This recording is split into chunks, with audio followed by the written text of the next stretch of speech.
আপু যখন আমাকে বলে যে তুই এত কান্না করছিস কেন, তোর তো খুশি হওয়ার কথা, তখন আমি আপুকে জড়িয়ে ধরে হাউমাউ করে প্রচন্ড কান্না করি। রবিন যেহেতু আমাদের এলাকারই ছেলে, ওকে মোটামুটি সবাই চিনতো, আপুও চিনছে। তখন আপু আমাকে বলে যে মা তো তাহলে কাজটা ঠিক করে নাই, আগে তো তোকে জানানো উচিত ছিল, আর রবিনকেও জানানো উচিত ছিল। এখন কি আর করার, এত মানুষজন আত্মীয় স্বজন থাক, তুই আর সিন ক্রিয়েট করিস না। এরপর অনেক বোঝানোর পরে কবুল বলে আমার বিয়েটা হয়ে গেল। বিয়ের পরে আমি কিছুক্ষণ খাটের উপরে ছিলাম, এরপরে সেন্সলেস হয়ে যাই। এরপর আর আমার কিছুই মনে নেই। আমার যখন জ্ঞান ফিরে তখন আমি শ্বশুর বাড়িতে। বিয়ের পরে বাসর ঘরে আমি আমার স্বামীকে জিজ্ঞেস করলাম যে আপনি আমাকে কেন বিয়ে করলেন। তখন উনি আমাকে বললেন যে তোমাকে আমার এক দেখাতেই পছন্দ হয়ে গিয়েছে। এরপর আমি তাকে জিজ্ঞেস করলাম আপনার বয়স কত।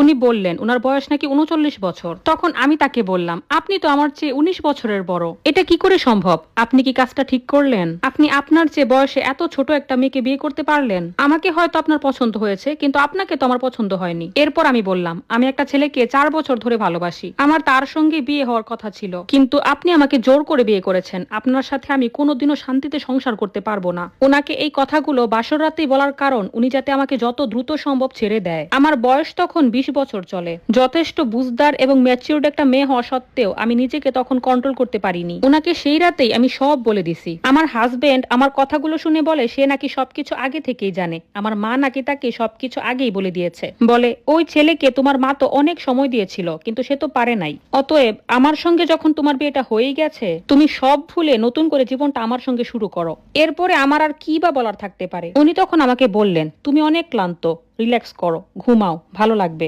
তোমার শরীর ভালো না। আমি সেদিন পুরোটা দিন না খাওয়া ছিলাম। শ্বশুর বাড়িতে আসার পরে আমি জাস্ট 1 গ্লাস পানি খাইছি, এরপর আর কিচ্ছু খাইনি। পরের দিনও আমি কিচ্ছু খাইনি। এরপর আমার শ্বশুর বাড়িতে আমার মা আর বোন আসে। আমার বোন আমাকে অনেক বোঝায় যে যা হবার হয়ে গেছে, এখন খাওয়া দাওয়া কর, যেহেতু এখন আর কিছুই করার নেই, শুধু শুধু সিন ক্রিয়েট করে লাভ নেই, মানে হ্যান ত্যান অনেক কিছু।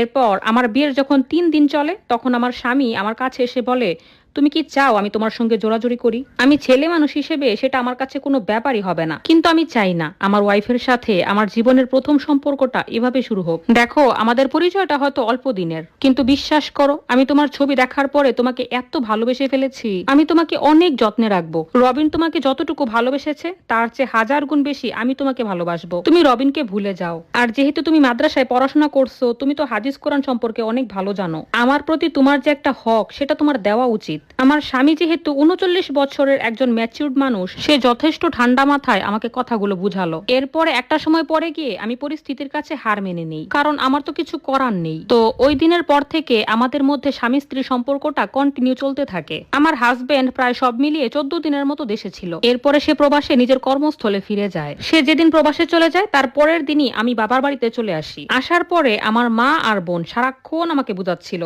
আমি যদি আবার রবিনের সাথে ভেগে যাই। ওরা আসলে এই ব্যাপারটা নিয়ে প্রচন্ড ভয় পাচ্ছিল, কিন্তু ওরকম চিন্তা ভাবনা তো আমার কখনোই ছিল না। বাড়িতে আসার পরে আমি আমার মায়ের সাথে একটা কথাও বলিনি। ওই যে বিয়ের দিন কথা বলছিলাম, ওইটাই ছিল আমার মায়ের সাথে আমার লাস্ট কথা। এরপর আমি আর কথা বলিনি। আমার কথা ছিল এরকম যে যেহেতু তুমি আমাকে জবরদস্তি করে বিয়ে দিয়েই দিছো, সেহেতু তোমার সাথে আর আমার কথা নেই। আমার যা কথা আছে সব আমার শ্বশুর বাড়ির লোকের সাথে। আমার শ্বশুর বাড়ির সবকিছুই ছিল আমার বড় জায়ের হাতে। আমার হাজবেন্ডরা মোট 3 ভাই। আমার ভাসুর থাকে বিদেশে, আমার স্বামীও থাকে বিদেশে, আর বাড়িতে আছে আমার একজন দেবর। ওরা 3 ভাই, কোনো বোন নেই। আমার শাশুড়ি অনেক অসুস্থ, তাই সংসারের সবকিছুই দেখাশোনা করে আমার বড় জা। সবাই আমার বড় জায়ের কথা মতোই চলে। আর আমার বড় জা যথেষ্ট ভালো মানুষ ছিল, আমাকে ছোট বোনের মতোই সবসময় আদর করত। ওই বাড়িতে কোনো অভাব অনটন দুঃখ কষ্ট কিংবা ঝামেলা কিছুই ছিল না। তো আমার যা প্রায় আমাকে নিতে আসতো, এসে বলতো যে চলো সপ্তাহখানেকের জন্য একটু ঘুরে আসবা, ভালো লাগবে, এরপর না হয় আবার চলে আইসো। তো এরপরে আমি জায়ের সাথে শ্বশুর বাড়িতে চলে যাই। আমি ওখানেই থাকতে থাকি,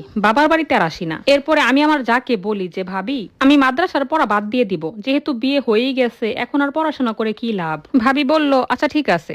আসল ব্যাপারটা হচ্ছে আমার মাকে আমার একদমই সহ্য হতো না ওখানে, আর ওখানে গেলে আমার সারাক্ষণ শুধু রবিনের কথাই মনে পড়তো। তাই একটা উসিলা ধরলাম আর কি, যাতে আর বাবার বাড়িতে না যাওয়া লাগে। এরপর থেকে আমি টানা শ্বশুর বাড়িতেই থাকতে থাকি, আর বাবার বাড়িতে যাই না। তখন আমার বড় আপুর সাথে আমার ফোনে খুব কথা হতো। আমার মনের দুঃখ